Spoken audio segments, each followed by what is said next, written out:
நம்முடைய தியானத்துக்கு ஆதாரமாக அப்போஸ்தலர் நடபடிகள் 17ஆம் அதிகாரம் 30ஆம் வசனத்தை எடுத்துக்கொள்வோம். அப்போஸ்தலர் நடபடிகள் 17ஆம் அதிகாரம் 30ஆம் வசனம். எல்லாரும் பைபிளை எடுங்க, அங்கே எழுதியிருக்கு, அதை கொஞ்சம் பாருங்கள். பைபிளை எடுத்து படித்து பார்க்குறீங்களா? நீங்கள் எடுத்தாச்சா? Very good. அப்படியே எடுத்த போல கொஞ்சம் படிங்க பார்ப்போம். அப்போஸ்தலர் 17:30 என்ன எழுதியிருக்கு தெரியுமா?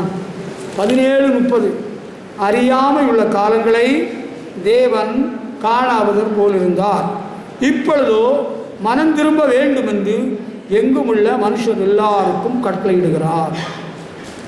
அறியாமை உள்ள காலம், காலத்தை 3 விதமாக பிரிக்கலான்னு சொல்கிறாங்க. உலக பிரகாரமாக இன் ஜெனரல், பொதுவாக கடந்த காலம் பாஸ்ட் டென்ஸ், இந்த காலம் நிகழ்காலம், இப்போ நடந்துகிட்டு இருக்கிற காலம், அடுத்து இனி நடக்க போகிற காலம், அது வருங்காலம் ஃபியூச்சர் டென்ஸ். அப்படி 3 பிரிவாக பிரிக்கிறாங்க. நான் எப்படி பிரிக்கிறேன்னா, பைபிள் வசனத்தின் அடிப்படையில் ஆண்டவரை அறியாத காலம், அறிந்த காலம், இனி அவரோடு இணைந்து வாழப்போகும் காலம். இதில் எதெல்லாம் சொல்ல முடியுமோ அதெல்லாம் சொல்லித்தரேன். எனக்கு இருக்கின்ற நேரத்தில் சுருக்கமாக சொல்ல போகிறேன். ஆண்டவரை அறியாத காலம், இப்போ அவரை அறிந்த பிறகு அவரை பின்பற்றி வருகின்ற காலம், இனி கடைசியில் அவரண்டையிலே சேரும் காலம். அப்படி 3 காலம். அறியாமல் உள்ள காலம்னு ஒரு காலம் இருந்திருக்கு, அது உங்களுக்கும் இருந்திருக்கு, உங்களுக்கு தான் அதிகம் இருந்திருக்கு. உங்களுடைய குடும்ப சூழ்நிலைமையினால, பின்னணியத்தினால, உங்களுடைய முன்னோர்கள் ஆண்டவரை அறியாதவர்களாக இருந்ததுனால நீங்களும் ஆண்டவரை அறியாதவர்களாக பல நீண்ட ஆண்டுகள் வாழ்ந்தீர்கள். பெற்றோர் ஆண்டவரை அறிந்தவர்களாக இருந்திருந்தால் பிள்ளைகள் சிறு வயதிலிருந்தே ஆண்டவரை அறிந்து பின்பற்றி வருகிறதுக்கு நல்ல ஒரு வாய்ப்பு கிடைத்திருக்கிறது. பெற்றோர் ஆண்டவரை அறியாதவர்களாக ஊர்பட்ட சாமியை கடவுளை வணங்கி வந்தவங்களுக்கு இருந்தது அறியாமல் உள்ள காலம். உண்மை தேவனை அறியாமல் வாழ்ந்த காலம்னு ஒரு காலம் இருக்குது. அந்த 30ஆம் வசனத்தை நீங்கள் திருப்பி ஒரு தடவை கூட படித்து பார்த்துக்கிடுங்க. In the past people did not understand God and he overlooked this, but now he is telling everyone in the world to change and turn to him. அதாவது கடந்த காலத்தில் ஆண்டவரை பற்றி மக்களுக்கு ஒரு தெளிவும் அறிவும் இல்லாமல் இருந்திருக்கு. ஆண்டவரும் அதை என்ன பண்ணிட்டார், ஓவர்லுக்னு சொன்னால் கண்டுக்கிடாமல் விட்டுட்டார். அங்கே ஒருத்தன் தவறு பண்ணிகிட்டு இருக்கிறான், அதில் போலீஸ்காரர் பார்த்தார், அவர் கண்டுக்கிடாமல் போயிட்டார். முதலாளி தெருவில் அங்கே ஒருத்தன் தட்டு வண்டியில் அவன் பழம் நெல்லிக்காயெல்லாம் விற்றுட்டு இருந்தான். அவர் பார்த்தார், இவன் ஏழை, கண்டுக்கிடாமல் விட்டுட்டு போயிட்டார். அவனை தண்டிக்கலை, அவனை அடிக்கவும் இல்லை, அவர் போயிட்டார். அவனை தண்டிச்சிருக்கலாம், ஆனால் பாவம் அவன் பிழைக்கிறவன் இல்லை, பிழைச்சிட்டு போகிறான்னு போலீஸ் அதிகாரி விட்டுட்டு போயிட்டார் நேற்றுக்கு. அது இருக்கட்டும். இப்போ நம்ம கடந்த காலத்தில் நம்ம ஆண்டவரை அறியாதவர்களாகவே வாழ்ந்து வந்தோம், தேவனற்றவர்களாக இருந்தோம். விக்கிரகங்கள் தான் தெய்வம்னு நினச்சி வணங்கியும் வந்தோம். ஏன்னா நம்முடைய முன்னோர்கள் மூதாதையர்கள் அப்படி பண்ணியிருந்தார்கள், அதனால் நம்ம அப்படி செய்தோம். ஆண்டவரை பற்றி நமக்கு ஒன்றுமே தெரியாமல் இருந்தோம். ஆண்டவரும் அந்த காலத்தில் காணாதவரை போல தான் இருந்தார். இப்போ ஆண்டவர் என்ன சொல்கிறாரு, எல்லா மனுஷரும், உலோகம் எங்கிலும் உள்ள எல்லா மனுஷரும் மனம் திரும்பணும்னு ஆண்டவர் கட்டளையிடுகிறார். The Lord God commands. ஆண்டவர் கட்டளையிடுகிறார். என்ன கட்டளையிடுகிறார்? Everyone in the world should change and turn to him. இந்த உலகத்தில் உள்ள எல்லா மனுஷனும் மனம் மாறி அவருக்கு நேராக திரும்ப வேண்டும். இன்னும் வெளிப்படையாக கொஞ்சம் சுருக்கமாக சொன்னேன்னா, இந்த உலகத்துக்கு தேவ மைந்தன் இயேசு வருவதற்கு முன்னால் உள்ள மக்களுக்கு ஒரு தெளிவும் கிடையாது. கேட்டீங்களா? கடவுள் எங்கே இருக்கிறாரு? கடவுளும் அங்கே இருக்கிறாரு. அவருக்கு சத்தத்தை யாரோ ஒருவர், ஒரு தீர்க்கதரிசி, ஒரு நியாயாதிபதி, யாரோ ஒருத்தர் கேட்டு நமக்கு சொல்கிறாரு, அதை கேட்டு நம்ம பின்பற்றுறோம் அப்படின்னு வாழ்ந்துட்டு இருந்தாங்க. சரியா? ஆனால் தேவகுமாரன் இயேசுவை பிதாவாகிய தேவன் அகிலமும் படைத்த ஆண்டவர் இந்த உலகத்துக்கு அனுப்பின பிறகு ஆண்டவர் என்ன எதிர்பார்க்கிறார்னா, எல்லாரும் மனம் திரும்ப வேண்டும். எதுக்கு மனம் திரும்பணும்னு தெரியுமா? விக்கிரகங்களை விட்டு மனம் திரும்ப வேண்டும். விக்கிரக வணக்கத்தை நம்ம விட்டுவிட வேண்டும், தவிர்க்க வேண்டும். ஏன்னா ஜீவனுள்ள தேவன் நமக்கு பிரத்யட்சமாகிவிட்டார். தேவ மைந்தன் இயேசு உலகத்துக்கு வந்து விட்டார். அவர் உயிரோடு இருந்தார், இருக்கிறார். ஆண்டவர் இயேசு இந்த உலகத்திலே மனிதனாக தோன்றினார். 33 ஆண்டுகள் மனிதனுடைய மத்தியிலே ஊழியம் செய்தார். பிறகு அவரை பகைஞர்கள் பொறாமையினாலே கொலை செய்தார்கள். சிலுவையில் அறைந்து கொலை செய்தார்கள். அவர் செத்து போயிட்டார். அவரை அடக்கம் பண்ணினார்கள். 3ஆம் நாள் உயிரோடு எழுந்தார். இப்போ இருக்கிறாரா? உயிரோடு இருக்கிறாரா? இப்போ உயிரோடு இருக்கிறார். எங்கே இருக்கிறாரு? அவர் மேகங்களிலே வானத்துக்கு ஏறெடுத்து கொள்ளப்பட்டார். அங்கே இருக்கிறார். நம்ம எல்லாம் பார்த்துட்டு இருக்கிறார். அவருக்கு நம்ம எல்லாம் தெரியும். நம்ம ஆராதனைக்கு ஞாயிற்றுக்கிழமை அவர் வருகிறார். அதுதான் விஷயம். நாம் அவரை ஆராதிக்கிறபடியினால் நம் நடுவில் அவர் எழுந்தருள்கிறார். அது உண்மை. பாருங்க, அந்த காலத்தில் ஆண்டவர் இயேசு கிறிஸ்து உலகத்துக்கு வரல. அதுக்கு முன்னாலே ஆண்டவரை பற்றி மனுஷனுக்கு ஒன்றும் தெரியலை. இப்போ ஆண்டவர் வந்துட்டார். பார்த்தீங்களா? ஆண்டவர் இயேசு உலகத்துக்கு வந்து எவ்வளோ நாளாச்சு? 2014 ஆண்டுகள் ஆகிறது. அதுதான் கிறிஸ்துவுக்கு பின் என்று உலக சரித்திரத்தை வரலாற்றை 2ஆக பிரித்திருக்கிறார்கள் இல்லையா? இதை மறுப்பு தெரிவித்து இதை இனி நாங்கள் மாற்ற போகிறோம்னா மாற்றினாலும் அது செல்லுபடியாக. ஏன்னா தொண்டே உலகம் முழுவதிலும் உள்ள எல்லா நாடுகளும், இஸ்லாமிய நாடுகளும், புத்த நாடுகளும், சைவ நாடுகளும், அசைவ நாடுகளும் ஆண்டவர் இயேசு பிறந்ததிலிருந்து 2014 ஆண்டுகள் ஆகிறது என்று காலண்டர் மூலம் தெரியப்படுத்துகிறார்கள். இதை எவரும் இனி மாற்றி ஒன்றும் அமைக்க முடியாது. அதுக்கு வழி இல்லை. ஆண்டவர் இயேசு இந்த உலகத்துக்கு வந்ததுனால இனிமேல் மனுஷன்மார் உயிர் இல்லாத கடவுளை வணங்க வேண்டாம். இப்போ நான் சொல்கிற புரியுதா? So simple.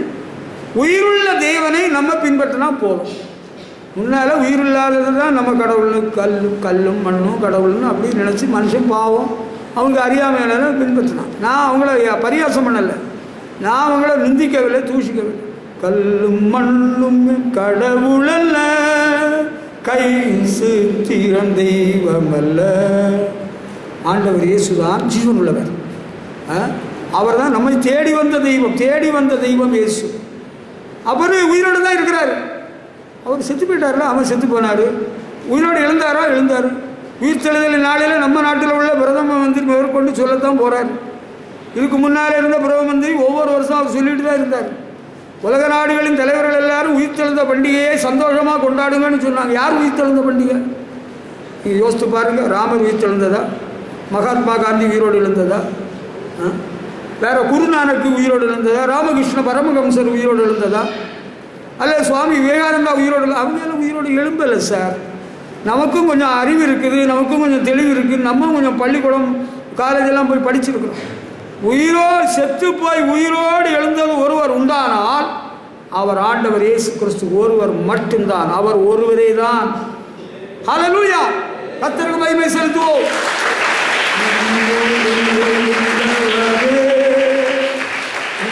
ஆராதனை செய்கிறோம்.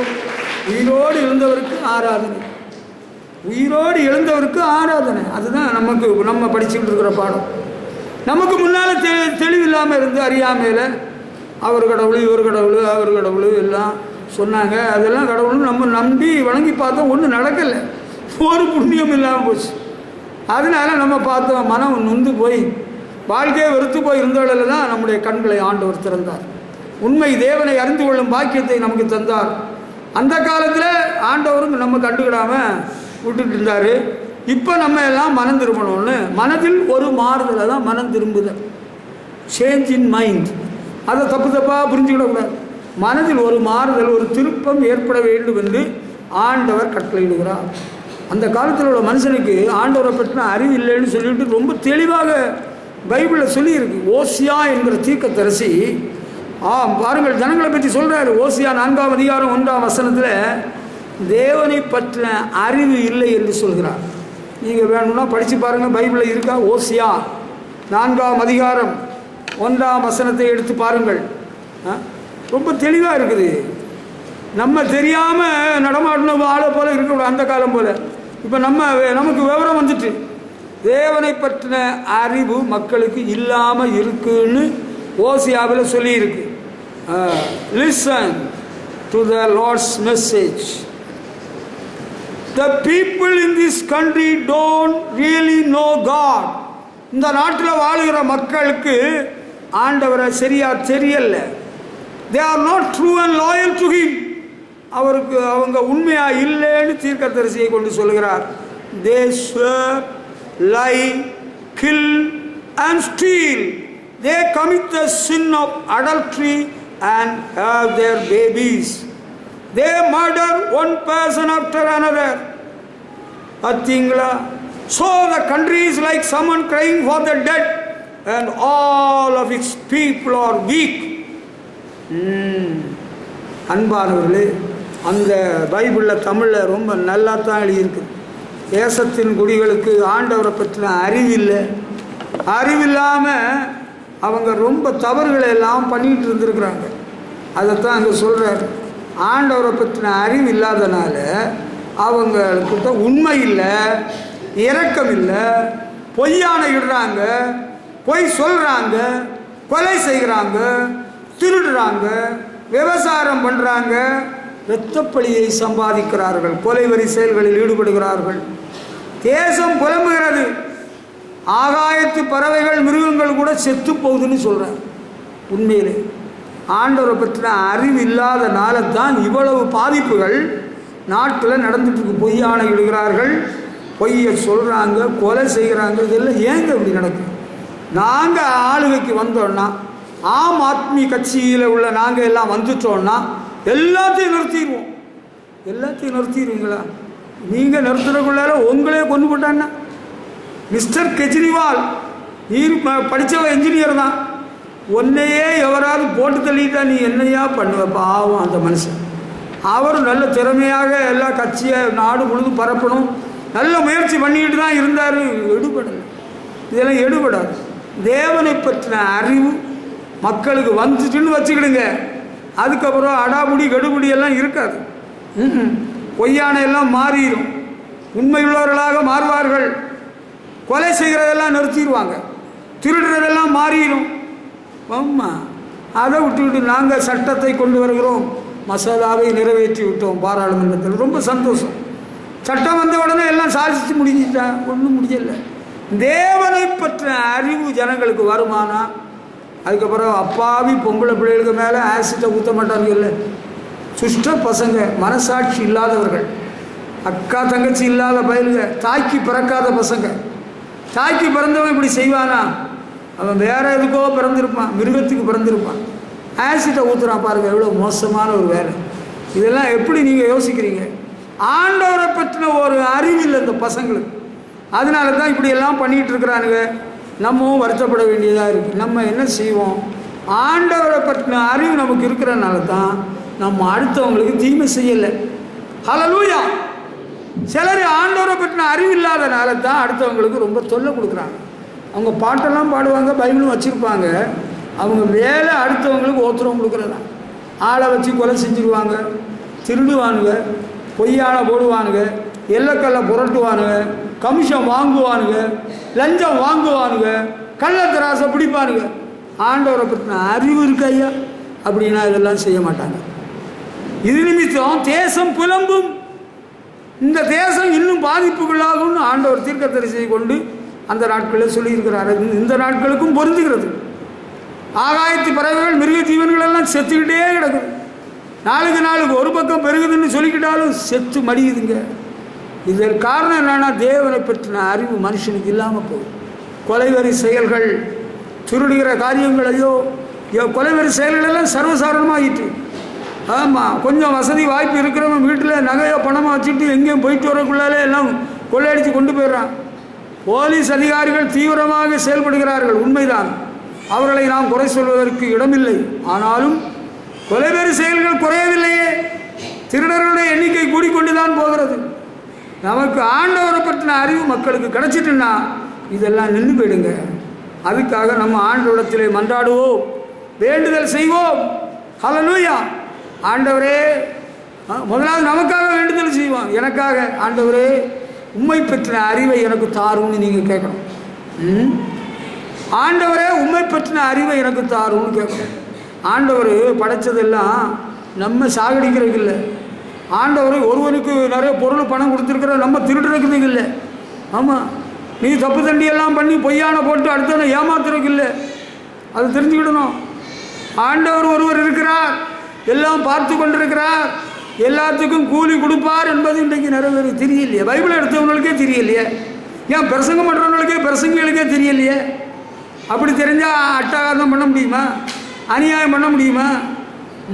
ஹவாலா பணம் யார்கிட்ட இருக்குது? இங்கே செய்தி வந்திருக்குது. யார்கிட்ட இருக்குது? அங்கே ஒரு பெரிய ஒரு இடத்துல இருக்குது. உங்கள்கிட்ட இருக்குதா?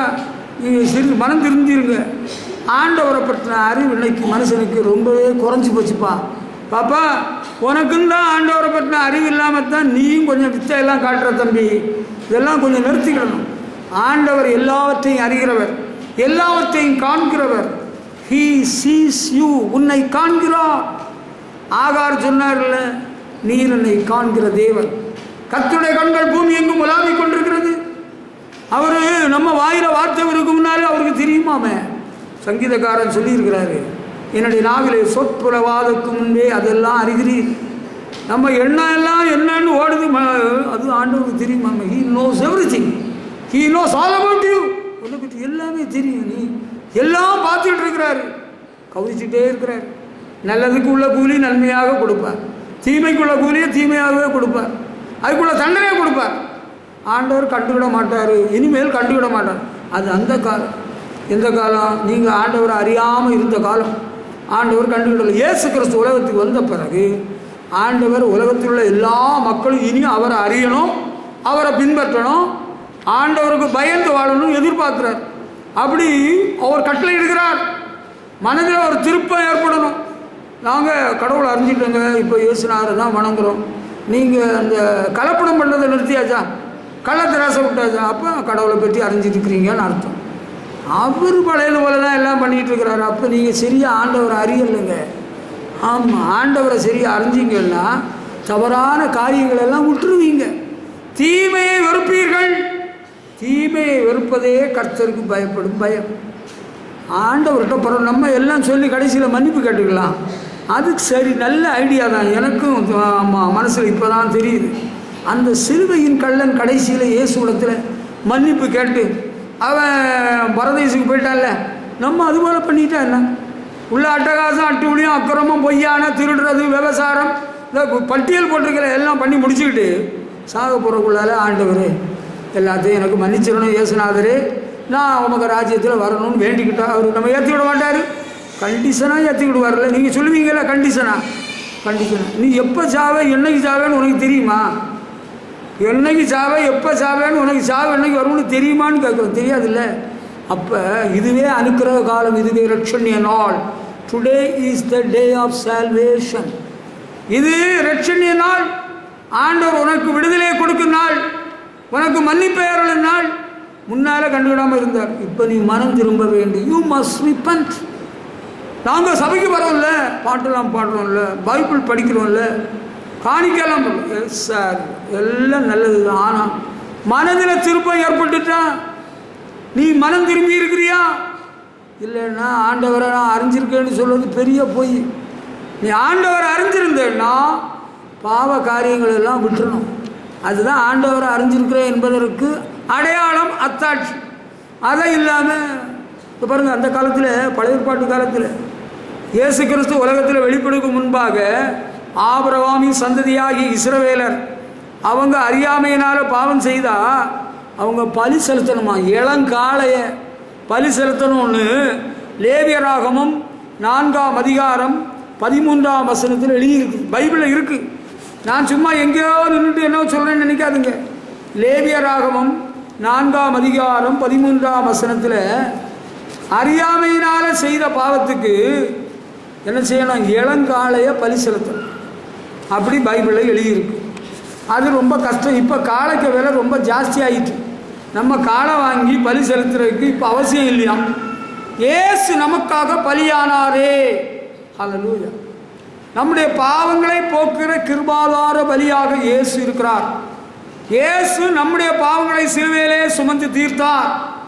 நமக்காக பலியானதுனால இப்போ நம்ம அறிஞ்சு செய்தோமோ அறியாமல் செய்தோமோ அந்த பாவத்துக்கு இப்போ காளை ஒன்றும் பலி செலுத்த வேண்டாம். ஒரு காளையை வாங்க போனால் அது 10,000, 20,000, 30,000 ரூபாயெல்லாம் இருக்குது விலை. இப்போ எங்கே யார்கிட்ட காசு இருக்குது?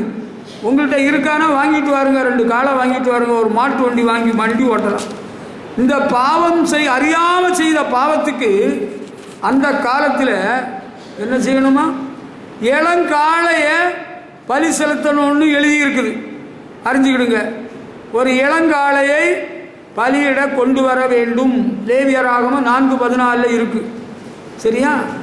அதுக்கு பிறகு அறியாமையினாலே செய்யத்தகாததை செய்தால் அதுக்கும் ஒரு பலி செலுத்த வேண்டியது இருக்கான். அது என்ன? 4ஆம் அதிகாரம் 22ஆம் வசனத்தில் எழுதியிருக்கு. என்ன? அறியாமையினால் செய்யத்தகாததை செய்து பாவத்துக்கு உட்பட்டு குற்றவாளி ஆனால் அவன் வெள்ளாடுகளில் 23ஆம் வசனம் பழுதற்ற ஒரு இளங்கடாவை பலியாக கொண்டு வர வேண்டும். பழுதற்ற ஒரு இளங்கடாவை பலியாக கொண்டு வரணும். இதெல்லாம் நம்மால் இப்போ நடக்கக்கூடிய காரியமா? ஒரு கடாவுக்கு விலை என்ன? ஒரு கடாவுடைய விலை என்ன? இளங்காலைக்கு விலை என்ன? நீங்கள்லாம் நம்மளை பாவம் செய்யாமல் தப்பு பண்ணால் இருக்கிறீங்களா? எல்லாரும் தான் தப்பு பண்ணி இருக்கிறாங்க, பாவம் செஞ்சுருக்கிறாங்க. அறிஞ்சும் செய்திருக்கிறோம், அறியாமலும் செஞ்சுருக்கிறோம். சரியா? அப்போ இதுக்கு காலை எங்கே வாங்க போகிறது? இங்கே எங்கே இருக்குது காலை விற்கிற மார்க்கெட்? எங்கே? காசு யார்கிட்ட சார் இருக்குது? நம்மவே ஏழைகள். நம்மகிட்ட இப்போ காலை வாங்குறவங்க கடா வாங்குறவங்க காசு இருக்கா? இல்லை. இப்போ நமக்காக இயேசு பலியானதுனால அவரிடத்தில் நம்முடைய பாவங்களை அறிக்கை செய்து விட்டுவிட்டால் நமக்கு இரக்கம் கிடைக்கும். ரொம்ப எளிது. ரட்சிப்பு இலவசம். Salvation is free. Hallelujah. By His grace you are saved. அவருடைய கிருபையினாலே ரட்சிக்கப்பட்டீர்கள், உங்களுடைய நற்கிரிகளினால் அல்ல.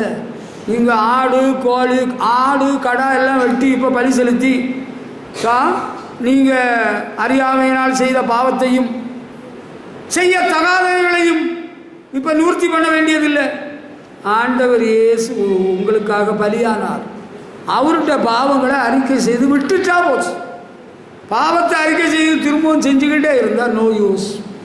தேர் is no meaning in your confession.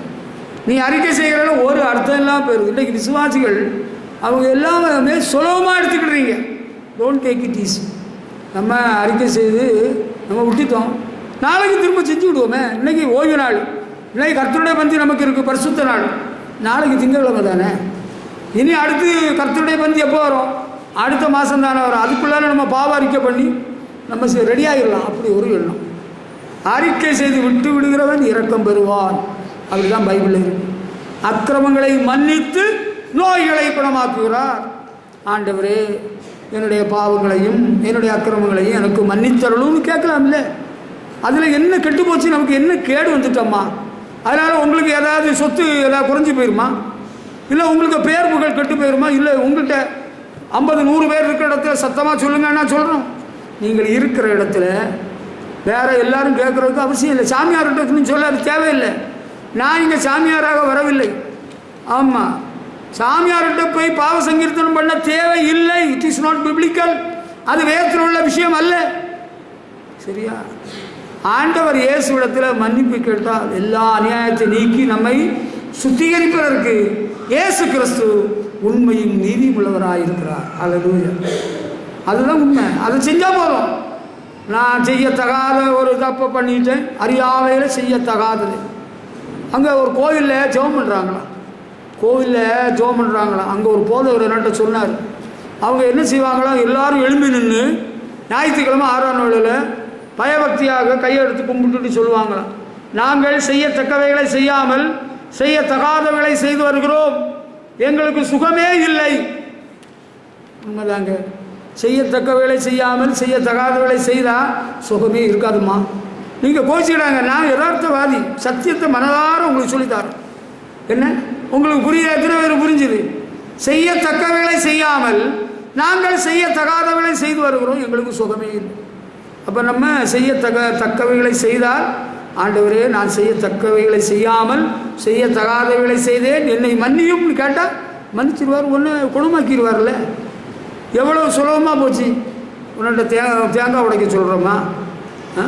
அங்கே மலைக்கு அங்கே பிறந்த நிலையில் தூங்கி பச்சை அரிசி சாப்பிட்டு தாடி வச்சு சாமிக்கு போக நாங்கள் சொன்னோமா? இல்லையே. சொல்லும். அதில் வைத்தீஸ்வரன் கோயிலுக்கு இங்கேருந்து பாத யாத்திரை போங்க, உங்களை கஷ்டப்படுத்தணுமா? வருஷம் போகிறாங்க.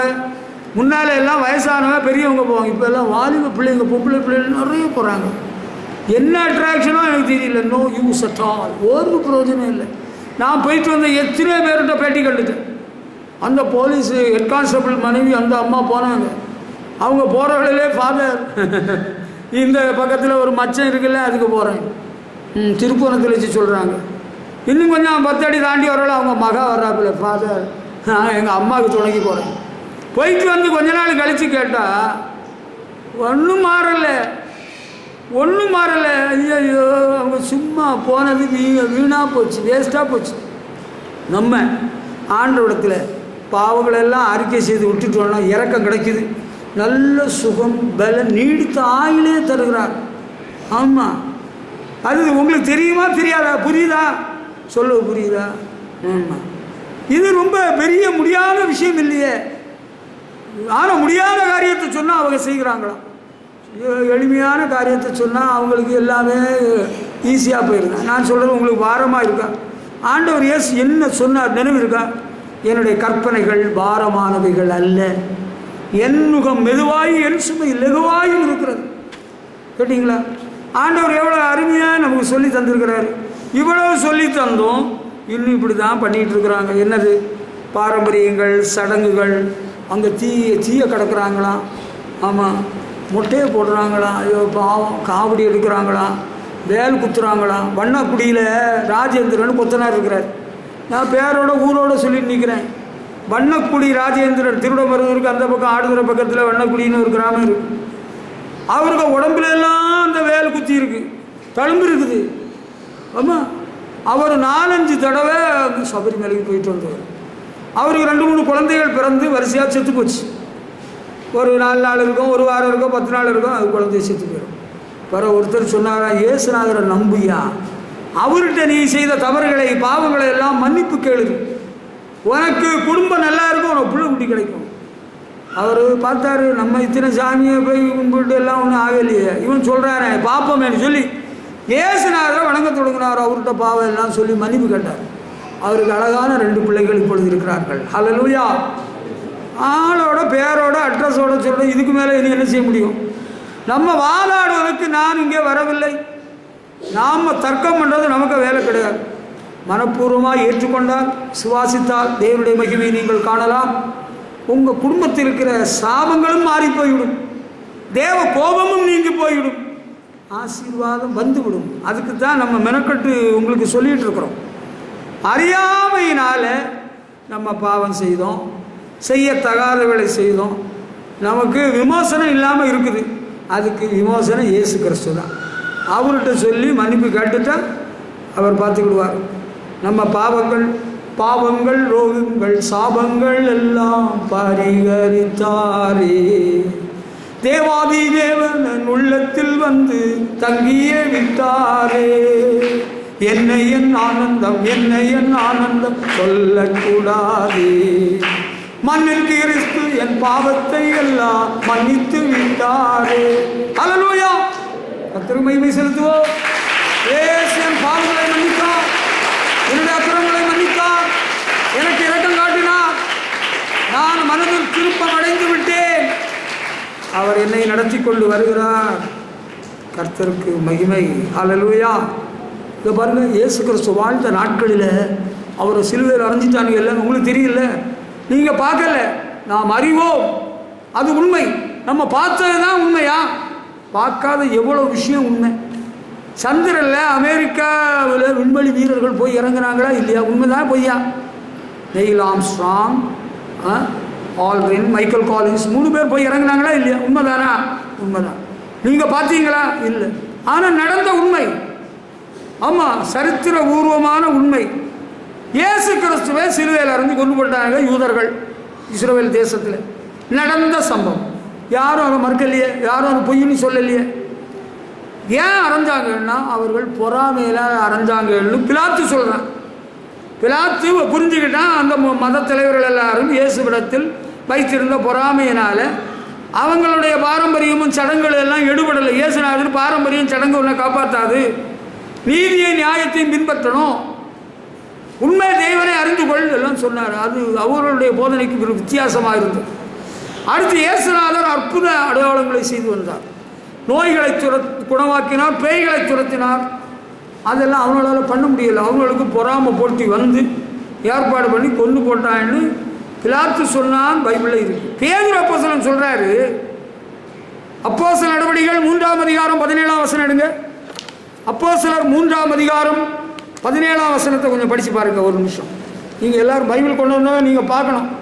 நீங்கள் பைபிள் எடுக்கிறீங்களா? நாங்கள் பார்க்குறோம். பாப்பா, உனக்கு கர்த்தருடைய பந்தியில் பங்கு தரணுமா வேண்டாமான்னு உங்கள் அம்மாட்ட கேட்டிருக்கிறேன்.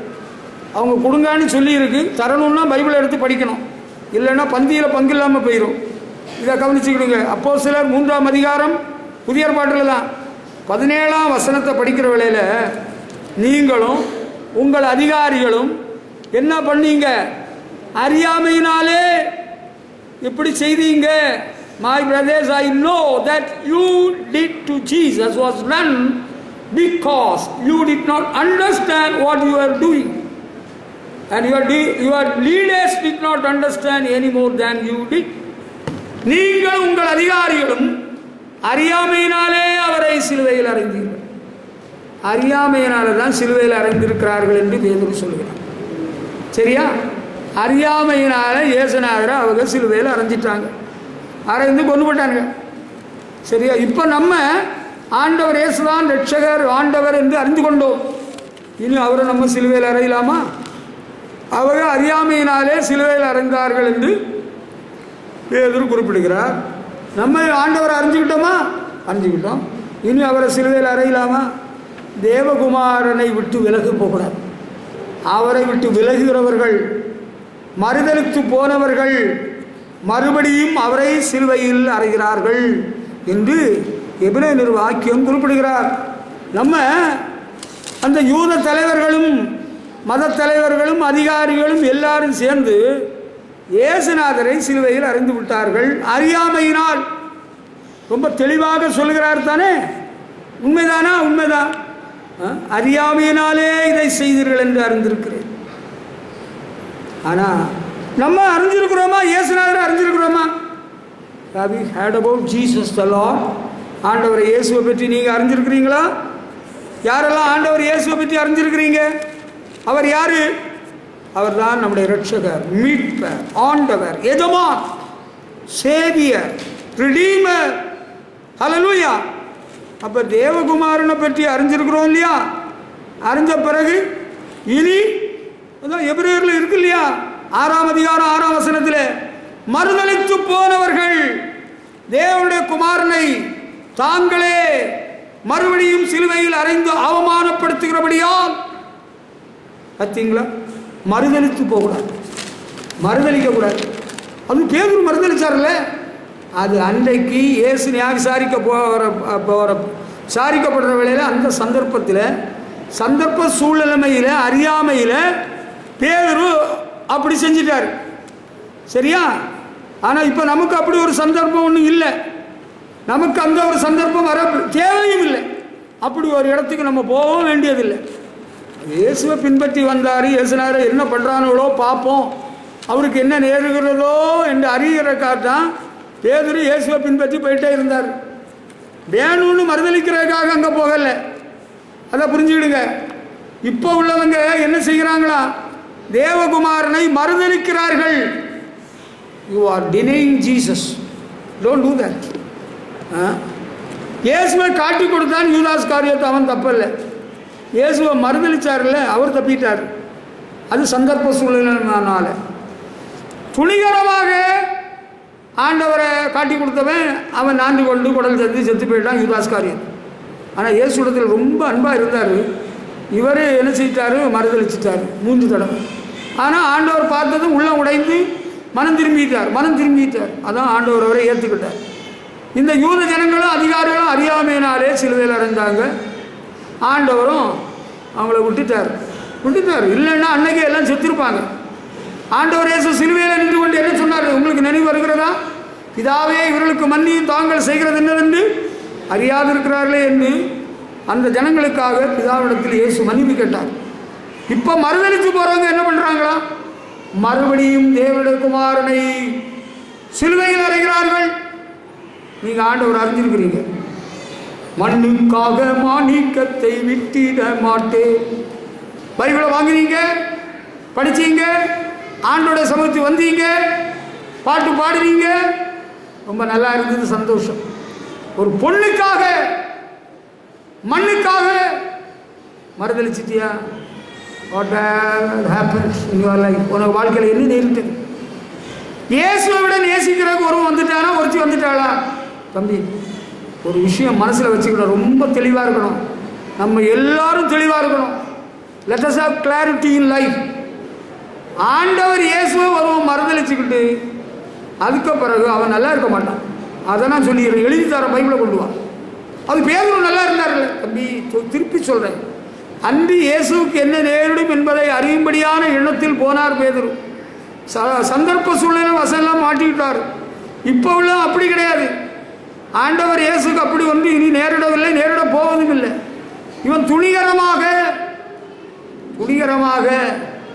கொஞ்சம் பணத்துக்காக, ஒரு பதவிக்காக, வெளிநாட்டுக்கு போறதற்காக, என் மனைவியோட என்னை நேசிக்கிறாள் அவள், ஒரு பெண்ணுக்காக ஆண்டவரை மறுதளிச்சு போனா, நீ தேவகுமாரனை சிலுவையில் அறைகிறாய். இது நீ அறியாமல் செய்கிறேன்னு ஆண்டவரும் ஒத்துக்கிட மாட்டார், நானும் ஒத்துக்கிடலை. நான் அறியாமல் செஞ்சிட்டேங்க. அங்கே ஒருத்தி என்னை பார்த்து சிரிச்சா, என்னை கூப்பிட்டா, என்னட்ட பேசினா, எனக்கு ஒரு சாக்லேட் வாங்கி தந்தா, உனக்கு நீ அறியாமல் நடந்து போச்சா? நீ என்ன சின்ன பேபி, எல்கேஜி கிண்டர் கார்டன் பேபியா? அறியாமல் நடந்து போச்சுங்க. எனக்கு என்ன நடந்துட்டே தெரியல. அவள் ஏதோ மந்திரம் பண்ணிட்டா. ஏன் மந்திரக்காரிகிட்ட நீ போன? உனக்கு என்ன நடந்தது? நீ தெளிவாக தானே இருந்த. ஆண்டவரை மறுதளிச்சு போனா நீ இயேசுவை மறுபடியும் சிலுவையில் அறைகிறாய், துணிகரமாக செய்கிற. அவங்க அன்னைக்கு செய்த அறியாமல் என்னல்ல சார், இன்னைக்கு செய்கிறது யார்? இன்னைக்கு இயேசுநாதரை சிலுவையில் அறைகிறார்கள் ஒரு கூட்டம். யார் அவர்கள்? அவர்கள் தான் சபைக்கு போனவர்கள், வந்தவர்கள். அவங்க மறுதளிச்சுட்டாங்க. அவங்க பாவத்தில் வாழணும். அவங்களுக்கு ஒரு பொண்ணு பத்தலையா, இன்னும் ஒரு பொண்ணு வேணுமா? அவங்களுக்கு இருக்கிற சம்பாத்தியம் பத்தலையா, இன்னும் நிறைய கள்ளப்பணம் வேணுமா? இன்னும் அவங்க கள்ளக்கணக்கு எழுதணுமா? அப்போ நல்லா புரிஞ்சுக்கிடுங்க. இவங்கெல்லாம் மறுதளிக்கிற கூட்டம், இயேசுநாதரை மறுதளிக்கிற கூட்டம். ஆண்டவர் அறிஞ்சவங்க உண்மையாக இருப்பாங்க. கைகள் சுத்தம், இருதயத்திலே மாசு இல்லாதவர்கள், கபடாய் ஆணையிடாதவர்கள் மறுதளிக்கிறாங்க. இயேசுநாதரை மறுதளிக்கிறாங்க. பொய் ஆணையிடுகிறார்கள், கொலை செய்கிறார்கள், திருடுகிறார்கள். They are none but thieves, திருடர்கள். அப்போ என்ன பண்ணலாம்? அப்போ என்ன பண்ணலாமா? இவங்க தான் மறுதளிக்கிறாங்கப்பா. இவங்க தான் இயேசுவை மறுபடியும் சிலுவையில் துணிகரமாக தெரிஞ்சு செய்கிறான். நான் ஒன்று உனக்கு சொல்லிடுறேன். சவுலை ஆண்டவர் புறக்கணித்து தள்ளினார். He was thrown away from the throne. சிங்காசனத்திலிருந்து தூக்கி எறியப்பட்டான். காரணம் என்ன தெரியுமா உனக்கு? இஸ்ரவேலின் முதல் ராஜா. அவன் துணிகரமாய் செயல்பட்டவன். தாவீது அறியாமையில சந்தர்ப்ப சூழ்நிலையில் ஒரு தப்பு பண்ணிக்கொண்டான். கொலை செய்தார், விபசாரம் செய்தார். தப்பை உடனே ஒத்துக்கொண்டு அழுது கெஞ்சி மன்னிப்பு கேட்டுதான் ஆண்டவர் மன்னித்துட்டாரு, இரக்கம் காட்டினாரு.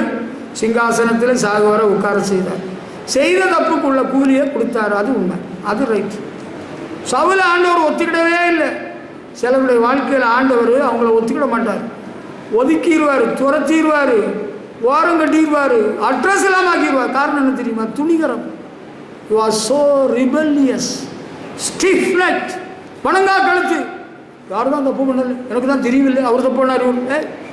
Don't bring others into the scene. மற்றவங்களை இங்கே கொண்டுறாரு. How about your life man? உனக்கு வாழ்க்கை எப்படி இருக்கு? ஆண்டவரை மறுதளிக்கக்கூடிய காரியங்களை செய்து கொண்டால் நீ தான் இயேசுவை அறிந்து துணிகரமாக மறுபடியும் சிலுவையில் அறைகிறாய். அதை நம்ம விட்டுறோம். எனக்கு தெரியுது இதை நம்ம செய்யக்கூடாது, செய்கிறது தப்பு. லீவ் இட், பரி இட். அதை விட்டுரு, அதை புதைச்சிரு.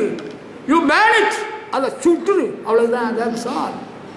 அங்கே ஒருத்தர் எனக்கு ஒரு படம், ஒரு இது கொடுத்தாரு.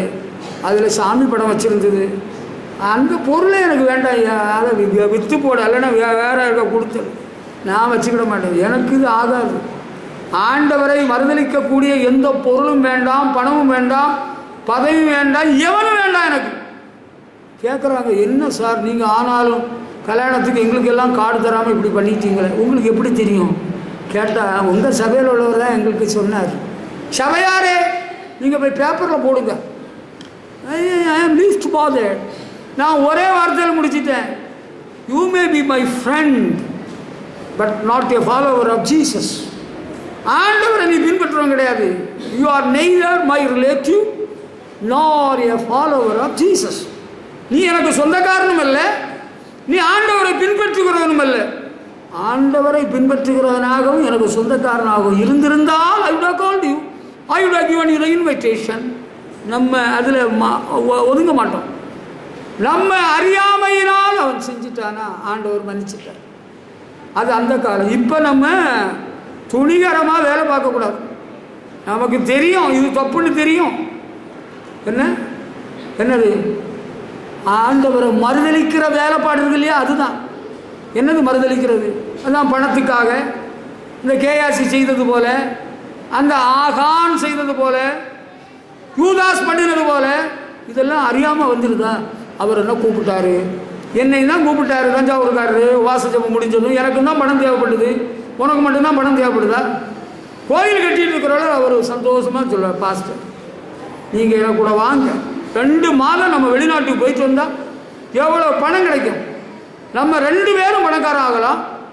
ஓஹோ பணக்காரன் ஆகலாம், பரவாயில்ல, பெரிய கோயிலும் கட்டலாம், நீங்கள் வாங்க போகலாம். நான் என்னட்ட பாஸ்போர்ட் இல்லையே, கிழிச்சு போட்டேனே. பாஸ்போர்ட்டு நான் 10 நாளையில் வாங்கி உங்களுக்கு கொண்டு தந்துடுறேன், நம்ம போயிட்டு வரும். நான் போகலையே. ஆண்டவரை மறுதளிக்கக்கூடிய ஒரு வேலையில் நம்ம இறங்கக்கூடாது. அங்கே வெளிநாட்டில் போய் சிங்கப்பூரில் போய் நான் எல்லாம் பிச்சைக்காரன், I am a beggar, I have come to beg and you, நான் ஏதோ தொப்பி எனக்கு மண்டை முழுக்க நான் தொப்பி கொண்டு வந்திருக்கிறேன், இதில் எல்லாம் எனக்கு பிச்சை போடுங்கன்னு பிச்சை கெடுக்கங்க. இங்கேருந்து போகிறவன் எல்லாம் அங்கே என்ன பண்ணுறான்னு உங்களுக்கு தெரியாதுல்ல, பாவம். They are just begging as baggage. அநேகம் பேர் இங்கேருந்து வெளிநாட்டுக்கு போகிறவங்க தொப்பியை எடுத்து பைபிளை காட்டி பிச்சை எடுத்துகிட்டு வராங்க. இங்கே பிச்சை எடுத்து அங்கே பிச்சை எடுத்துட்டு இங்கே பெரிய பணக்காரன், இங்கே பெரிய கார் வாங்கிட்டாராம், பங்களா கட்டிட்டாரா. They is not a shame to beg in a foreign country. வேற ஒரு நாட்டில் போய் பிச்சைக்காரன் ஆகி பிச்சை எடுக்கிறது உனக்கு வெக்கமா மானமா தெரியல? மறுதளிக்காதையா. My God is a rich God, is a rich God. என்னுடைய ஆண்டவர் ஐஸ்வர்ய சம்பனர், இஸ் நாட் எ பெகர். அவர் பிச்சை எடுக்கிறவர். ஐ cannot beg unto any man on the earth for anything. இந்த பூமியில் எந்த மனுஷன்டே எதுக்கு நான் பிச்சை எடுக்க போறதில்லை, பிச்சை எடுக்க மாட்டேன். Because I follow and I serve a living God who is rich. நான் பின்பற்றுகிற போதிக்கிறேன் உங்களுக்கு சொல்லுகிற ஆண்டவர் ஐஸ்வர்ய சம்பனர். ஆண்டவர் சொல்றார், வெள்ளியும் பொன்னும் என்னுடையது. I cannot beg. Neither I am the son of a beggar nor a beggar by birth. பிறப்பிலேயோ அல்லது பிச்சைக்காரனுங்க மகனோ நான் இல்லை. நீங்க ஏழை எளியவர்களாக இருந்தாலும் ஆண்டவர் நம்மை ஐஸ்வர்யங்களை ஆக்க நமக்காக தரித்திரரானாரே. ஹல்லேலூயா. எங்களுக்கு கஷ்டம் என்னைக்கு மாறும், கடன் என்னைக்கு மாறும், நாங்கள் எப்படியாவது ஒரு நிலைமையில நாங்கள் மேலே வரணும், வெளிநாட்டுக்கு போகணும்னு ஆசையாக இருக்கேன். இன்னும் போயிட்டு வாங்க, நான் தடுக்க மாட்டேன், யாரும் தடுக்க மாட்டேன். இத்தனை வருஷத்தில் நான் யாரையும் தடுக்கலை, இன்னும் தடுக்க மாட்டேன். நான் உண்மையை பேசுகிறேன். எனக்கு வெளிநாட்டுக்கு போகிறவங்களை பற்றி ஆட்சேபனை இல்லை, அவங்கள நையாண்டி பேச மாட்டேன். It is left to your will and pleasure. whereas when I get a chance I say no unless and until God says go.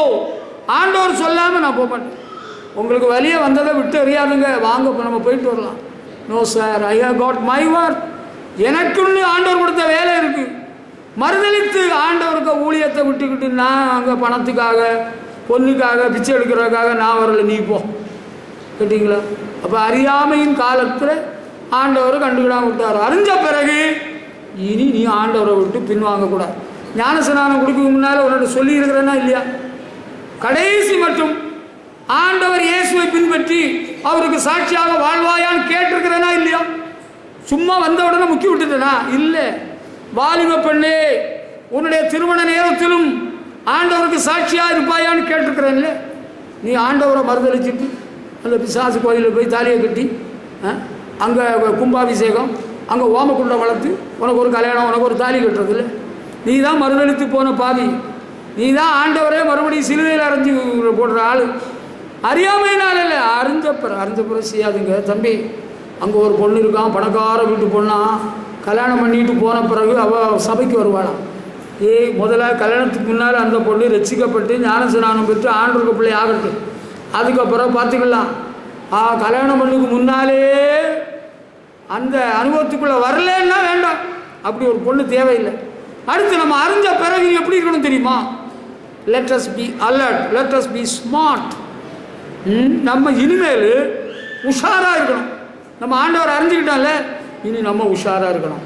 நம்ம அவரை பின்பற்றல ரொம்ப ஜாக்கிரதையாக இருக்கணும். அலட்சிய போக்கு இருக்கக்கூடாது.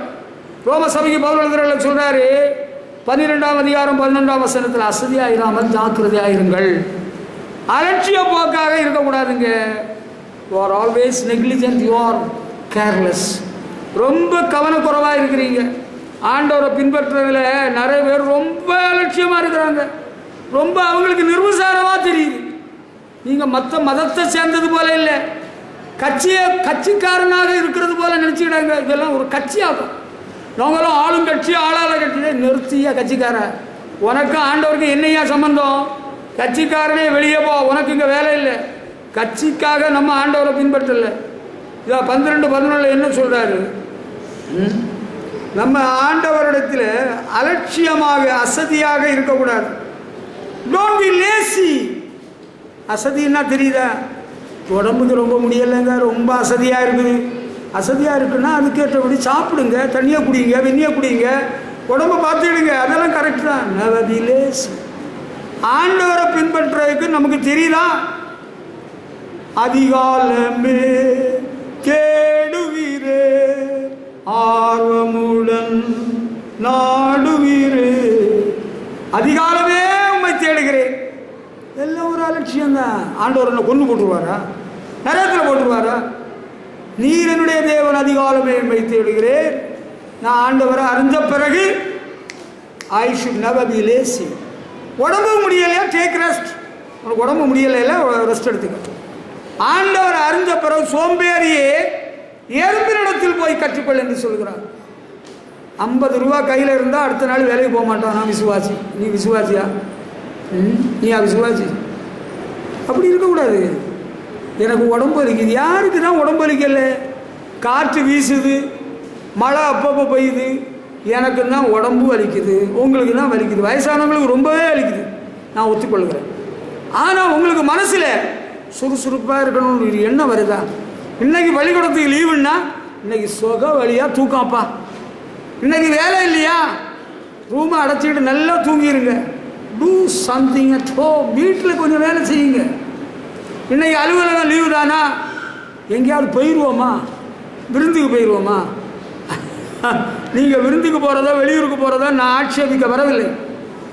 இன்னைக்கு நல்லா ரெஸ்டப்பா. ஆண்டவரே இன்னைக்கு ஒரு நாள் தான் லீவு. ஏன் ஞாயிற்றுக்கிழமை லீவு கிடைக்கலையோ?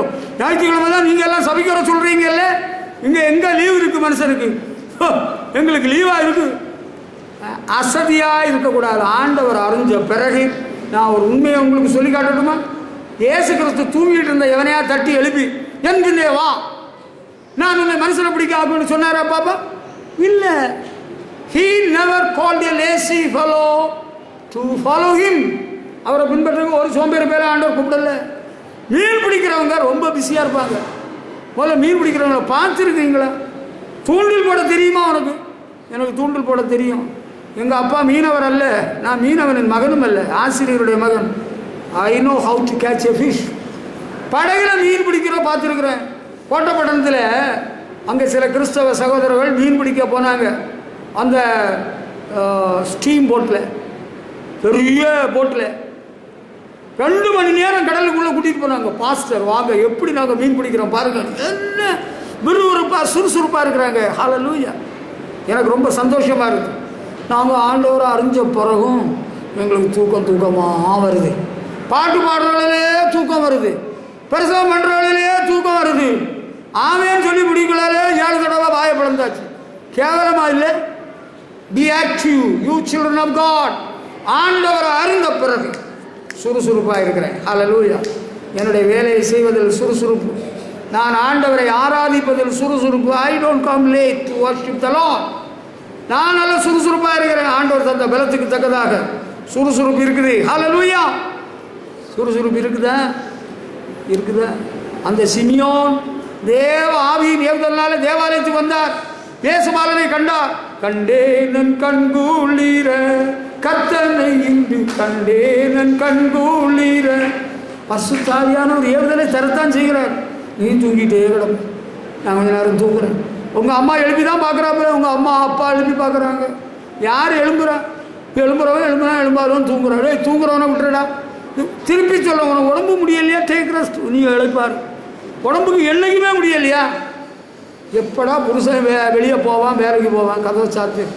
ஆண்டவரே அந்த ஃபேனை போடு, செத்த படுப்போம். செத்த படுப்போம்னா சாவு வர படுக்கிறதா? ஆமாம், சாவு வர படுப்ப போல தான் இருக்கு. சோம்பேறி. துணியை துவைக்கிறதில்ல, வீடை கூட்டுறதில்லை, சாப்பாடு சமயத்தை செய்கிறதில்ல.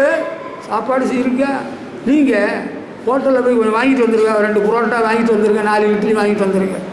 சோம்பேறிகள். சோம்பேறியான்னு கண்டுபிடிங்க முதல்ல. பொண்ணை கட்டுக்கு முன்னால் இஷியன் ஆக்டிகள் அவள் சுறுசுறுப்பான பொண்ணு தானான்னு கேட்டுக்கிட்டு அறிஞ்சிக்கிட்டு பொண்ணை கட்டணும்ப்பா. அதில் ரொம்ப கரெக்டாக இருக்கணும். இல்லைன்னா நம்ம ரொம்ப கஷ்டப்பட வேண்டியிருக்கோம். ஆண்டவரை அறிந்த பிறகு வாலிப தம்பி, வாலிப பொண்ணு, யூ மஸ்ட் பி ஆக்டிவ். அப்படியே சும்மா அப்படியே இருந்துட்டு தூங்கிட்டு இருக்கிறது. இந்த கோழி தூங்குறது போலன்னு சொல்லுவாங்க. கோழி எதுக்கு தூங்கும் தெரியுமா உனக்கு? எங்கள் வீட்டில் எங்கள் அம்மா நிறைய வெள்ளை கோழி வச்சுருந்தாங்க. ஒயிட் லெகான் ஹேன்ஸ் நிறைய வச்சுருந்தாங்க. கோழி பண்ணை போல் வச்சுருந்தாங்க. அப்படியே திடீர்னு தூங்கிட்டு நிற்கும். எதுக்கு?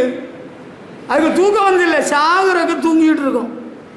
அதை புரிஞ்சுக்க. பிறகு எங்கள் அம்மா சொல்லுவாங்க, அந்த கோழியை பிடிச்சிட்டு வா, அதை ஒரு பெட்டிக்கு உள்ளார போட்டு, பிளேட் இருக்குல்ல, பிராஸ் பிளேட்டு, வெண்கல பிளேட்டு, அதில் ஒரு குச்சியை வச்சு அடிக்க சொல்லுவாங்க. டிங் டிங் டிங் டிங் டிங் டிங் டிங் டிங் டிங் டிங் டிங் டிங் டிங். திறந்து பாரு.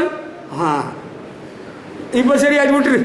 It's all right. அது சரியாகி போச்சு. உனக்கு டிங் டிங் டிங் டிங் டிங் டிங் ஒன்று ஒரு கூடையில் கவுத்தி போட்டு, கோழியை கவுத்துற போல கவுத்தி போட்டு, உனக்கு நீ மணி அடிக்கணுமா? அநியாயமாக தெரியல. சுறுசுறுப்பாக இருக்கணும். ஆண்டவரை அறிந்த பின் அவரை பின்பற்றுவதில் மேய்ப்பர்கள் மந்தையை காத்து கொண்டிருந்தார்கள். தேவதூதன் போய் சொன்ன செய்தியை அறிந்த உடனே தீவிரமாய் புறப்பட்டு மரியாளையும் முன்னணியிலே கிடத்தியிருக்கிற குழந்தையும் கண்டார்கள் என்று லூக்கா சுவிசேஷம் 2ஆம் அதிகாரத்தில் எழுதப்பட்டிருக்கிறதா இல்லையா? எடுத்து பாருங்க. லூக்காவில் 2ஆம் அதிகாரம் எடுத்து பாருங்க. அங்கே தானே இந்த சம்பவம் நடந்தது சொல்லியிருக்கு. லூக்கா 2ல் இருக்கா? அதான் யோவான் 2ல் இருக்கா? லூக்கா 2ஆம் அதிகாரத்தில் தான் இருக்குது. அந்த தேவதூதன் சொன்னதை கேட்ட பிறகு அவங்க என்ன பண்ணாங்க? 2:16 இருக்கு. தீவிரமாய் வந்து மரியாளை யோசேப்பை முன்னணியிலே கிடத்தியிருக்கிற பிள்ளையும் கண்டார்கள். ஆண்டவர் அறிந்த பிறகு ரொம்ப துரிதமாக செயல்படும். ஆண்டவருடைய சமூகத்துக்கு வருவதற்கு. ஹல்லேலூயா. ஆண்டவர் அறியாதவங்க, புதுசாக வர்றவங்க, அவங்க முன்ன பின்ன வருவாங்க. அவங்கள நீங்கள் மாதிரியாக பின்பற்றாதுங்க. அவங்களுக்கு தெரியாது. நம்ம ஆண்டவரை ஒரு விஷயம் உங்கள்கிட்ட கேட்குறேன். இந்த இராணுவ ஒழுங்கு தெரியுமா? மிலிட்ரி டிசிப்ளின் பற்றி உங்களுக்கு தெரியுமா? நான் இராணுவத்தில் பணி புரியவில்லை.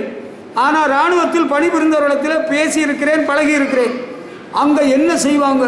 மிலிட்ரி டிசிப்ளின் சொல்லுவாங்க. டிசிப்ளின். அங்கே ஒழுங்குமுறையெல்லாம் உண்டு.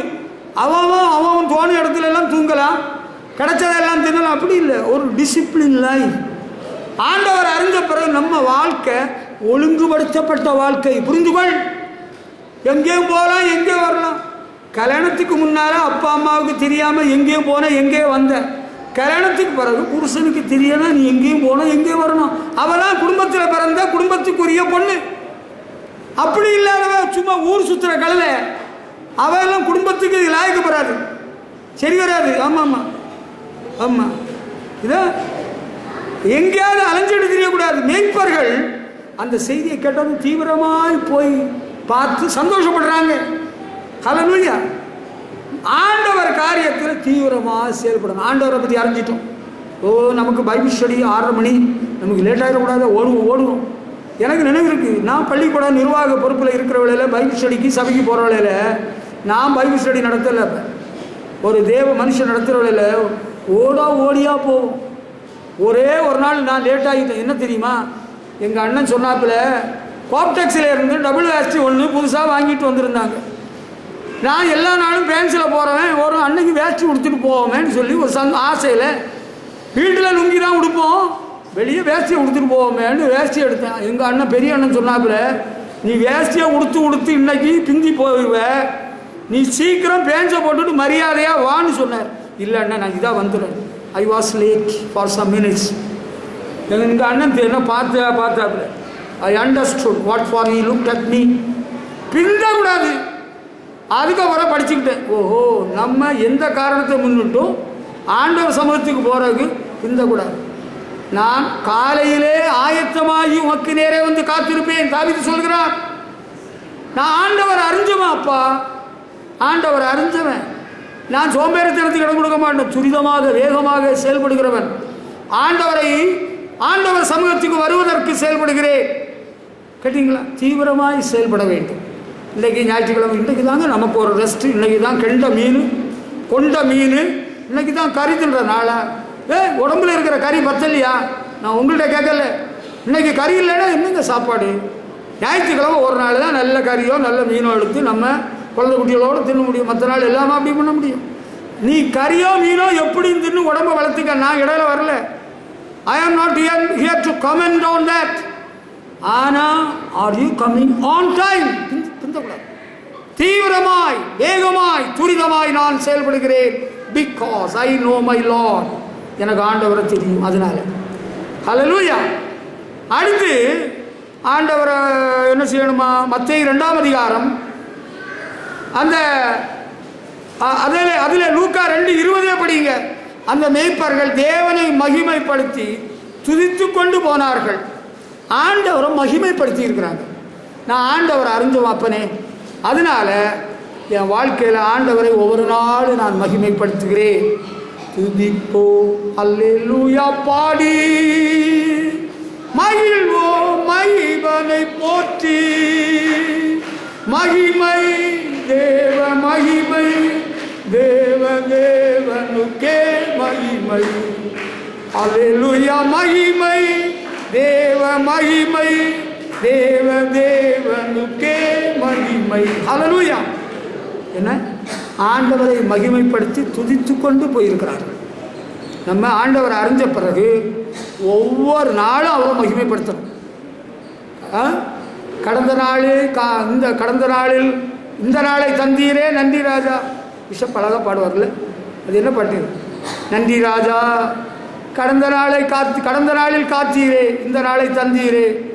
ஆண்டவரை துதிக்கணும், ஆண்டவருக்கு மகிமை செலுத்தணும். நம்ம ஆண்டவரை அறிஞ்சவங்க இல்லை, எலும்பின உடனே அந்த ஆடை மாடை அவுத்து விட்டோன்னா அது போகிறது போல போகக்கூடாது. கடந்த இரவெல்லாம் காத்தி ஆண்டவருக்கு மகிமை செலுத்திட்டு எழுப்பி போனால் ஆண்டோடைய மகிமையின் பிரசனை அந்த நாள் முழுவதும் கூட இருந்துக்கிட்டே இருக்கும். எல்லா தீமைக்கு விலக்கி ரட்சிப்பார். ஆண்டோட ஒத்தாசை இருந்துகிட்டு இருக்கும். விசுவாசிகளில் சிலர் காலையில் எழும்பினா ஆண்டவருக்கு மகிமை செலுத்துகிறது கிடையாது, ஆண்டவரை துதிக்கிறது கிடையாது. அப்படியே ஆடு மாடு போல எழுதி போயிடுறது. என் பொஞ்சாதி சரியில்லை, அவள் தான் அவர்கிட்ட சொல்லியிருப்பா, ஃபோன் போட்டு சொல்லி, மிஸ்டர் ஜென்டில்மேன், உனக்கு பொஞ்சாதின்னு சொல்லலை, உன் பிள்ளையும் சொல்லலை, எனக்கு ஆண்டவர் ஒன்றை பற்றி வெளிப்படுத்தி இருக்கிறார். நீ ஒரு சோம்பேறி, நீ ஆண்டவரை அறியாத காலத்தில் நம்ம கடவுளே தெரியாதில்லை. அப்போ நம்ம எப்படியோ ஆடு மாடு போல் போயிட்டு வந்தோம். இப்போ ஆண்டவரை மகிமைப்படுத்தி தான் எல்லாம் செய்வோம்.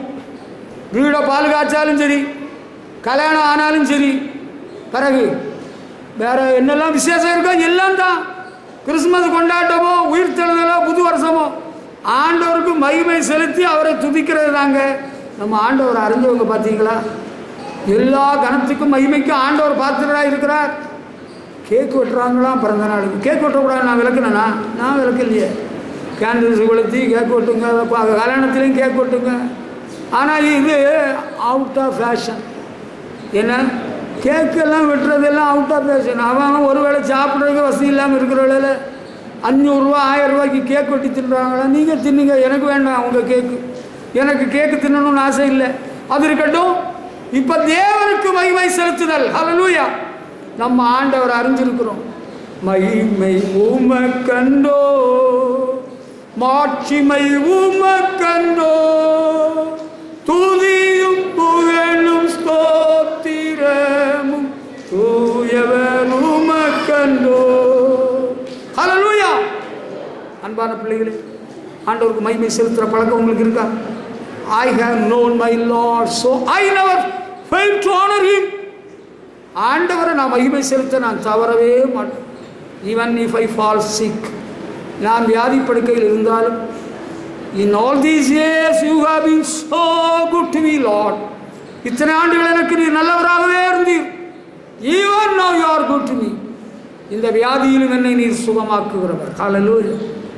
எனக்கு சிம்பிள் பிரேயருக்கு பதிலாக ஒரு காரணம் உனக்கு தெரியுமா? I keep my conscience pure. I maintain a pure conscience. நல் மனசாட்சி உடையவனாக இருக்கிறேன். And I never fail to honor my Lord for whatsoever he has done in my life, in my children's life and in my wife's life. உங்கள் வாழ்க்கையில் ஆண்டவர் செய்ததுக்கு நான் உங்களை விட ஆண்டவருக்கு மகிமை செலுத்தி வருகிறேன். ஓ ஆசை, பையன் நிறைய மார்க் எடுத்து வெற்றி பெற்றான், நான் தான் ஆண்டவருக்கு மகிமை செலுத்துகிறேன். ஆண்டவரே இதை செய்தீரே. பாப்பா நிறைய மார்க் வாங்கிட்டு, நன்றி ராஜா, நன்றி ராஜா. I give honor, I give glory to my God. ஆண்டவரை அறிந்த தேவ பிள்ளைகளே, அவருக்கு மகிமையும் கனத்தையும் செலுத்துங்கள். ஹல்லேலூயா. மத்தேயு 2ஆம் அதிகாரம் 11 வசனத்தில் படிச்சீங்கன்னா, இயேசு பிறந்த வேளையில் சாஸ்திரிகள் நட்சத்திரத்தை பார்த்து புறப்பட்டு போனாங்க. இடமாறி போனாலும் அவங்க சரியான இடத்துக்கு வந்துட்டாங்க. முதலாவது ஏரோதின் அரண்மனைக்கு போய் கேட்டாங்க, அங்கே இல்லை. நட்சத்திரம் வழிகாட்டுறது. அங்கே குழந்தை இயேசுவை கண்டு பணிந்து கொண்டார்கள். They bowed down. Hallelujah. மத்தேயு எடுத்தீங்களா பாப்பா? அங்கேயும் பார்த்துட்டு இருங்க அக்கா, உங்களுக்கு காலம். நீங்கள் என்ன செய்வீங்களோ அதுதான். நான் என்ன பண்ண முடியும்? உங்கள்கிட்ட வந்து மண்டையை குட்ட முடியுமா? நான் என்ன பள்ளிக்கூட வாத்தியாரா? இல்லை, சொன்னதை கவனிங்கப்பா. மத்தேயு 2ஆம் அதிகாரம் உங்கள் பைபிளில் இருக்கு இல்லையா? எடுத்து ஒரு நிமிஷம் பாருங்களேன். உடம்பு வலிக்குதா? எனக்கு உடம்பு முழுசுமே வலிக்குது. நான் உங்களுக்கு வசனம் எவ்வளோ சந்தோஷமாக சொல்கிறேன், கவனிக்கிறாள்ல? கவனிச்சு பாரு. 2:11 படிச்சு பாரு. Come on, let us read it. எல்லாம் எடுத்து படிக்க ஒரு நிமிஷம். The wise men came to the house where the child was with his mother Mary. They bowed down and worshipped him. கர்த்தருக்கு மகிமை செலுத்துவோம். அவர்கள் பணிந்து கொண்டார்கள். ஹல்லேலூயா. ஆண்டவரை அறிந்த பிறகு, ஆண்டவரை கண்ட பிறகு பணிந்து கொண்டார்கள். இயேசுபாலனை கண்டதும் அஸ்ட்ராலஜிஸ்ட், இன்னொரு விதமாக சொன்ன சயின்டிஸ்ட், வான சாஸ்திரிகள், அவங்க என்ன பண்ணாங்க பார்த்தீங்களா? என்ன பண்ணாங்க?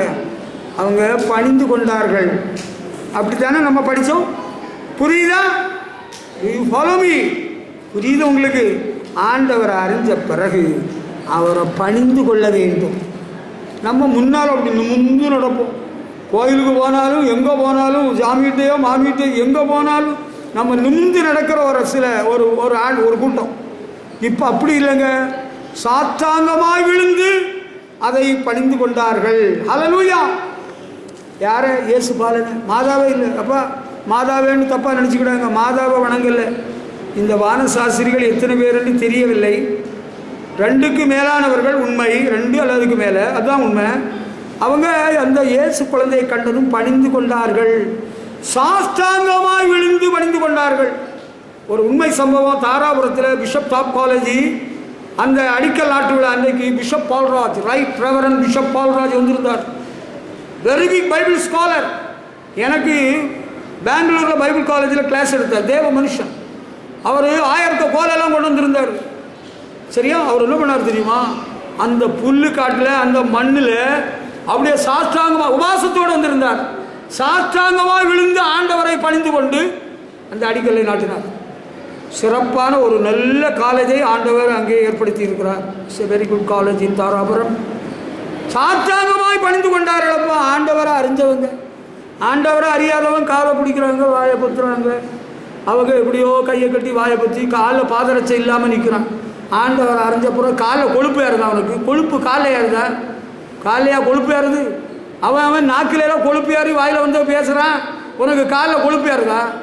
காலில் கிடக்கிற செருப்பை கலத்து பணிந்து கொள், அவரை பணிந்து கொள். Bow down. சங்கீதக்காரர் என்ன சொல்கிறாரு?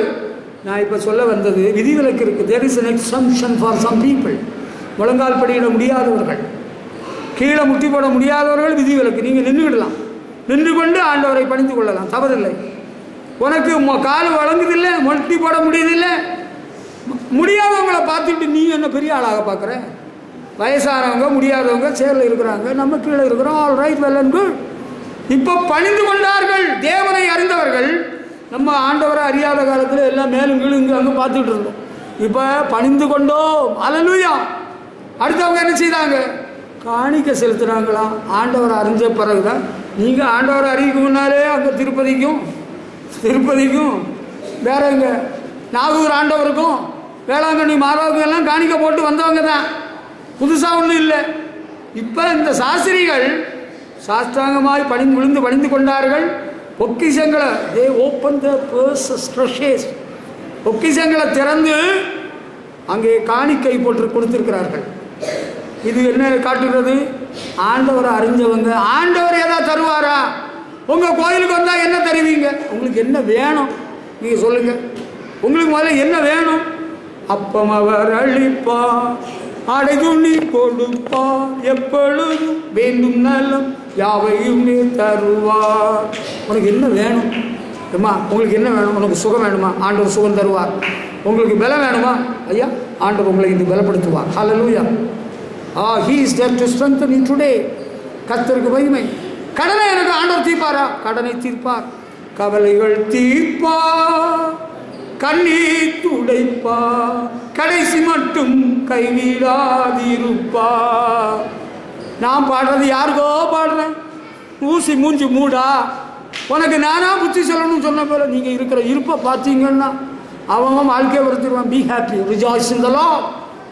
God is faithful to guide you, bless you.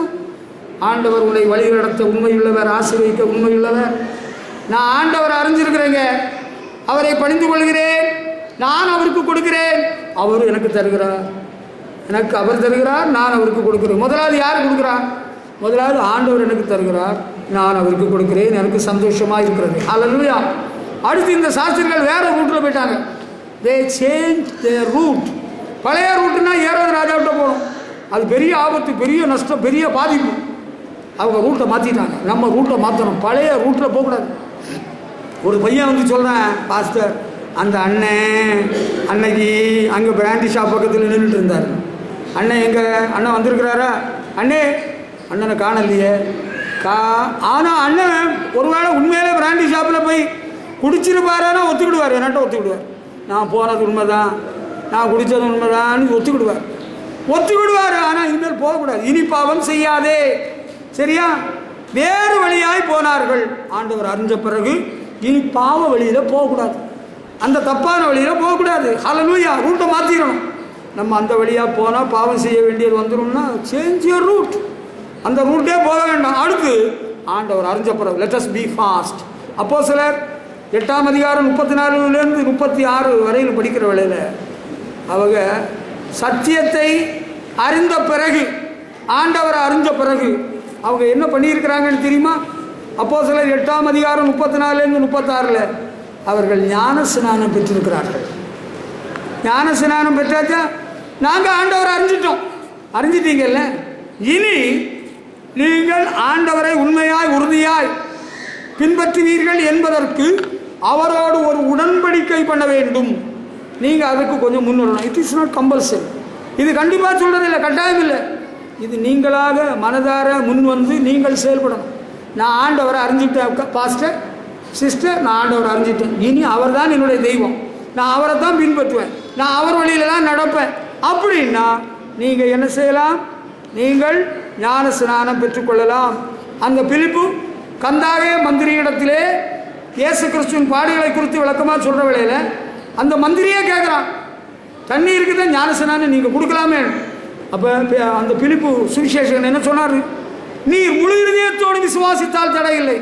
அன்பான தேவ பிள்ளைகளே, நீங்கள் முழு இருதயத்தோடு விசுவாசித்தால் தடையில்லை, ஞான ஸ்நானம் பெற்றுக்கொள்ளலாம். ஹல்லேலூயா. நானும் ஞான ஸ்நானம் பெறணும்னு ஆசையாக தான் இருக்கிறேன். ஆனால் என்ன செய்யணும்னு தெரியலையே. நீங்கள் ஆண்டவர் இயேசுவிடத்தில் பாவங்களை எல்லாம் சொல்லி அறிக்கை செய்து விட்டுட்டீங்களா? இனி கடைசி மட்டும் இயேசுவையே சேவிப்பீங்களா? இயேசுவையே பின்பற்றுவீங்களா? அவர் வழியில் நடப்பீங்களா? அப்போ நீங்கள் வாங்க, உங்களுக்கு ஞான ஸ்நானம் தரலாம், தடையில்லை. ஆமாம், அறவர மனசோடு எனக்காக நீங்கள் யார் எடுக்கணும்னு நான் ஒரு நாள் இதுவரையில் யார்கிட்டையும் சொல்லலை, இனி சொல்ல மாட்டேன். நீங்கள் ஞானஸ்நானம் எடுத்தால் அமெரிக்காவிலேருந்து அவர் வெள்ளைக்காரர் டாலர் அனுப்ப மாட்டார். எனக்கும் அமெரிக்காக்காரருக்கு எந்த தொடர்பு கிடையாது, அதை சொல்லிடுறேன். அப்போ நீங்கள் ஞானஸ்நானம் பெற்று ஆண்டவரோடு ஐக்கியப்பட வேண்டும். நான் ஆண்டவரை அறிஞ்சாச்சு சார், நான் ஆண்டவரை தான் இயேசுவை தான் பின்பற்றுவேன். நான் விற்கிறத ஒழிச்சிட்டேன், சூடஞ்சாமராணி நிறுத்திட்டேன், எனக்கு இயேசு போதும், அவர் வழியில் நடப்பேன், அவரை பின்பற்றுவேன். கரெக்ட், கமான், டேக் பேப்டிசம், ஞானஸ்நானம் பெற்றுக்கொள். அல்லேலூயா. அடுத்து 1 பேதுரு 1ஆம் அதிகாரம் 14-15 வசனங்களை படித்து பாருங்க. நம்ம ஆண்டவரை அறிஞ்ச பிறகு இனிமேல் நம்ம எப்படி இருக்கணும்னு பேதுரு அப்போஸ்தலர் ஒரு ஆலோசனை கொடுக்குறாரு. அதை மட்டும் அறிஞ்சுக்கிடுவோம், தெரிஞ்சுக்கிடுவோம், புரிஞ்சுக்கிடுவோம். 1 பேதுரு 1ஆம் அதிகாரம் 14-15 வசனங்களில், நீங்கள் முன்னே அறியாமையினாலே கொண்டிருந்த இச்சைகளின்படி இனி நடவாமல் கீழ்ப்படுகிற பிள்ளைகளாக இருக்க வேண்டும். தேவனுடைய பிள்ளைகளே, நம்ம ஆண்டவரை அறியாத வேளையில் நம்ம இஷ்டம் போல வாழ்ந்தோம்.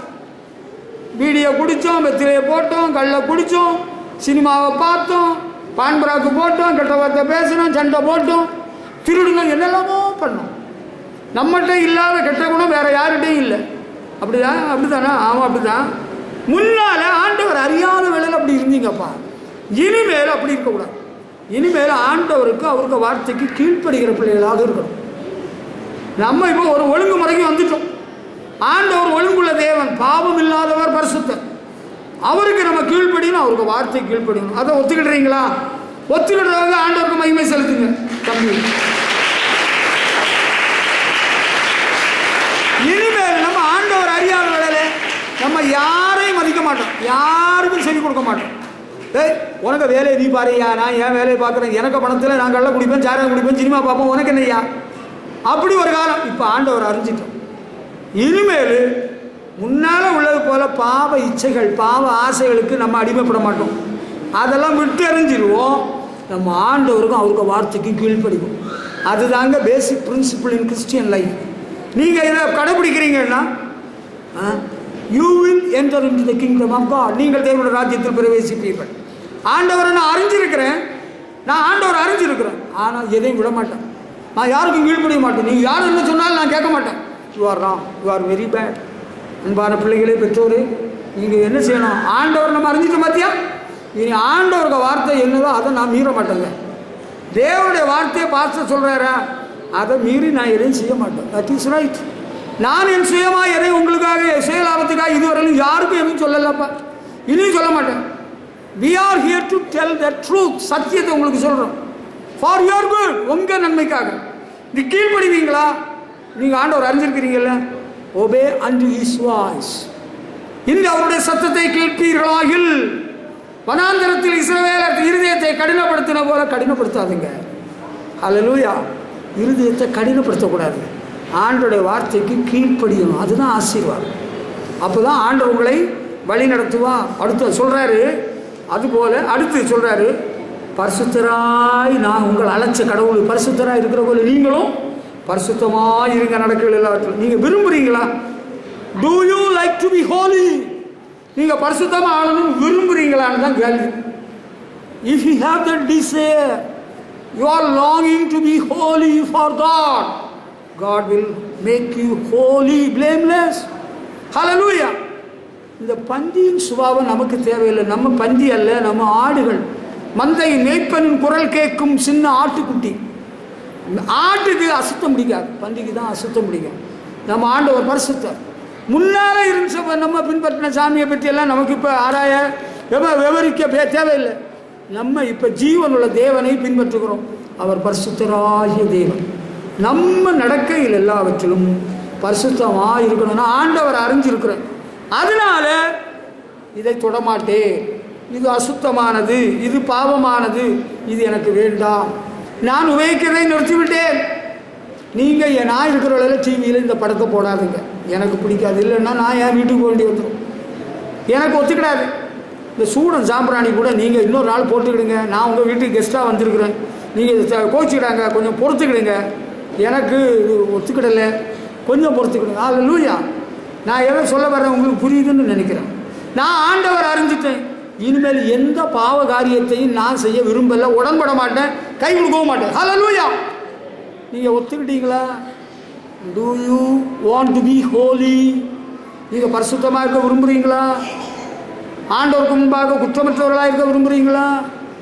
பரிசுத்தர், சேனைகளின் கர்த்தர் பரிசுத்தர். ஹல்லேலூயா. அவர் பரிசுத்தர். நம்ம அவரும் அப்படி தான் அவரை பின்பற்றணும். ஆண்டவரை நான் அறிஞ்சதுனால தான் பரிசுத்தமாய் பின்பற்றுகிறேன், பரிசுத்தமாய் அவருக்கு சேவை செய்கிறேன்.